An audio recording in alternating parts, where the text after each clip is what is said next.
सर्वेभ्यो नमो नमः। आज हम कृत्य प्रत्यय प्रकरण के भाग 3 में 3 कृत्य प्रत्ययों का अध्ययन करेंगे। ये 3 कृत्य प्रत्यय इस प्रकार है: यत्, क्यप और ण्यत् प्रत्यय। यत्, क्यप और ण्यत् प्रत्यय में इत संज्ञा व लोप हो जाने पर मात्र यही शेष बचता है। फिर भी इन तीनों प्रत्ययों में अंतर है।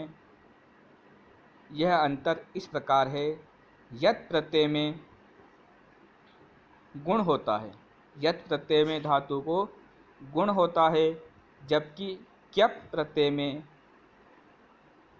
क होने से किंगति जैसे गुण और वृद्धि का निषेध हो जाता है। इसी प्रकार ण्यत् प्रत्यय में नित होने से अचोणिति से धातु में वृद्धि होती है। यह ही इन तीनों प्रत्ययों में अंतर है। यत् में गुण होता है, क्यप में गुण वृद्धि का निषेध होता है और ण्यत् में वृद्धि होती है।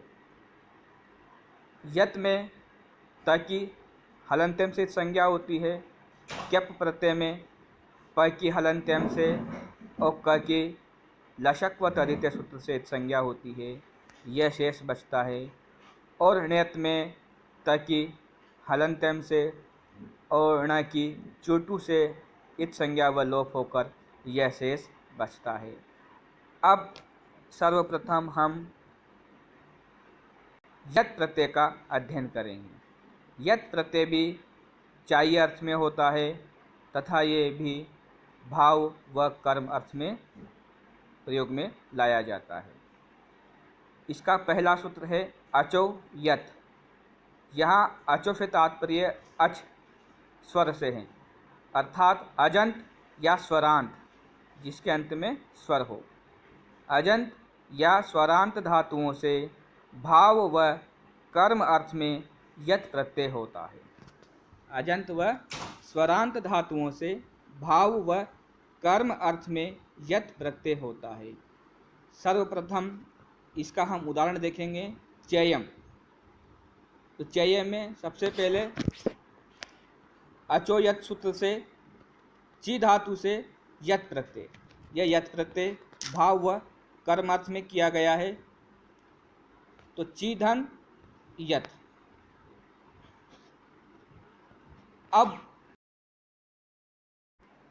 अब यत् प्रत्यय के अंतिम तक का हलन्त्यम से इत संज्ञा व लोप शेष रहा य, तो बना ची धन य। तदंतर ची धातु को सार्वधातु कार धातु गयो सूत्र से गुण होता है ई को ए, तो ची के ई को गुण होकर ए बना, तो चे धन ये।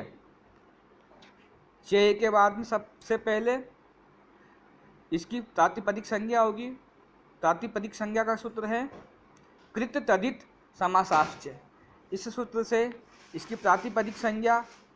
तदंतर स्वजस अमोढ़ सस से प्रथमा विभक्ति एक वचन में सुप्रत्यय। सामान्यम नपुंसकम सूत्र से नपुंसक लिंग में सु को अम आदेश, तो अम आदेश होने के बाद बनता है चेय धन अम। अब अमी पूर्व सूत्र से दोनों को पूर्व रूप आदेश होने पर चयम यह रूप सिद्ध होता है। चयम का अर्थ होता है चयन करने योग्य। अब इसमें अग्रिम सूत्र है पोर उपदात।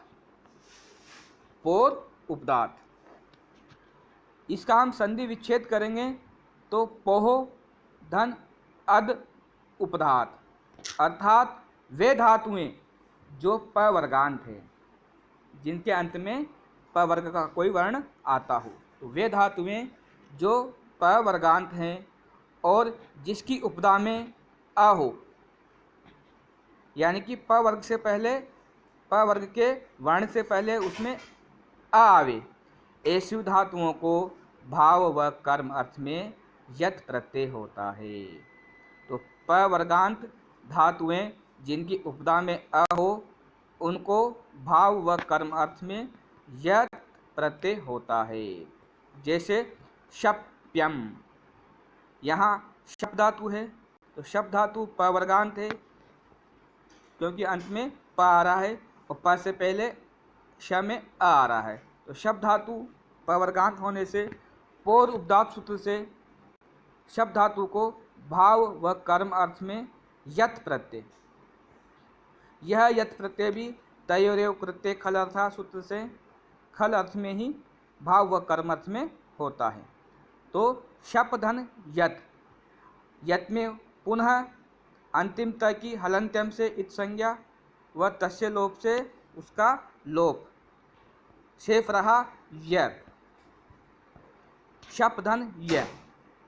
अब पुनः कृत तदित समासाफ्त सूत्र से समास संज्ञा प्रातिपदिक संज्ञा होने पर शप धन य धन सु, सप्य धन सु, वही उ की उपदेश से अज अनुनासिक इत से इत संज्ञा।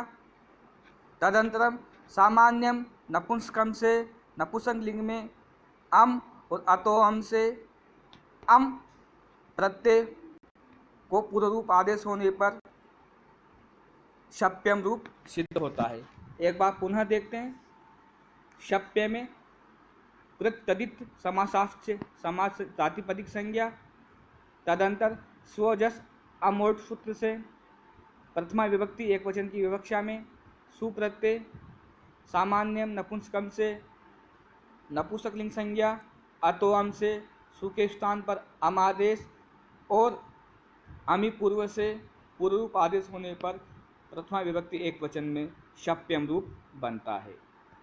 इसी प्रकार लभ्यम, लभ धातु से यह भी पवर्गांत है तथा इसकी उपदा में भी अ है। तो पूर्व उपदा सूत्र से भाव व कर्म में यत प्रत्यय होने से तयोरेव प्रत्यय कलता सूत्र द्वारा इसमें यह भी भाव व कर्म में होगा।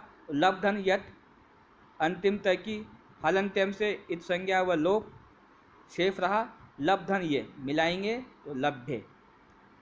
पुनः कृत तदित समासास्य प्रातिपदिक संज्ञा स्वजस्य सु की प्राप्ति, नपुंसक लिंग में अतोअम से सु को अम आदेश और अमी पूर्व से पूर्व रूप आदेश होने पर बनेगा लभ्यम। अग्रिम सूत्र है इद्यति, इसका हम संधि विच्छेद करेंगे तो इत धन यति, इत में बड़ी की मात्रा है, इत धन यति, अर्थात यति से तात्पर्य यत प्रत्यय परे होने पर, यत प्रत्यय बाद में होने पर आकारांत धातुओं के आ को दीर्घ ई आदेश हो जाता है। वे धातुएं जो आकारांत हो उनको दीर्घ ई आदेश हो जाएगा, अर्थात आ के स्थान पर ई आदेश हो जाएगा। लेकिन यह सूत्र जब भी प्रवृत्त होगा तब पीछे यत प्रत्यय आवे। तो एग्जाम्पल देखते हैं। देयम, सर्वप्रथम अचो यत से स्वरांत धातु से दा धातु से यत प्रत्यय, वही तयोरेव प्रत्यय खलता सूत्र से भाव व कर्म अर्थ में। तो दाधन यत, तय की हलंत्यम से इत संज्ञा व लोप, शेष रहा दाधन य। अब दा धातु आकारांत है और इसके पीछे यत प्रत्यय है, तो आकारांत होने से इद्यति सूत्र से दा के आ को दीर्घ ई आदेश हो जाएगा, तो दी धन य। तदंतरम सार्वधातुक कार धातु कयो से धातु को गुण आदेश होने से दी को दे हो जाएगा, ई का ए हो जाएगा, तो दे धन य, देय। अब वही कृत तदित समासाफ से प्रातिपदिक संज्ञा स्वजस्य सु की प्राप्ति, नपुंसक लिंग होने से अतोअम से सु को अमादेश और अमी पूर्व से पूर्व रूप एकादेश होने पर देयम रूप सिद्ध होता है। इस प्रकार यत प्रत्यय से बने हुए शब्द चाई अर्थ में आते हैं तथा ये भाव व कर्म अर्थ में होते हैं। ची धातु से यत प्रत्यय तो चयम, पा धातु से पूर्वोपदा सूत्र से यत प्रत्यय तो पेयम, नी धातु से अचो यश से प्रत्यय लगाने पर नेयम, और लब धातु से पूर्वोपदास से पुनः यत प्रत्यय लगाने पर लभ्यम, यह रूप बनते हैं। आज के लिए इतना ही। शुभास्ते पंथाना संतु। धन्यवाद।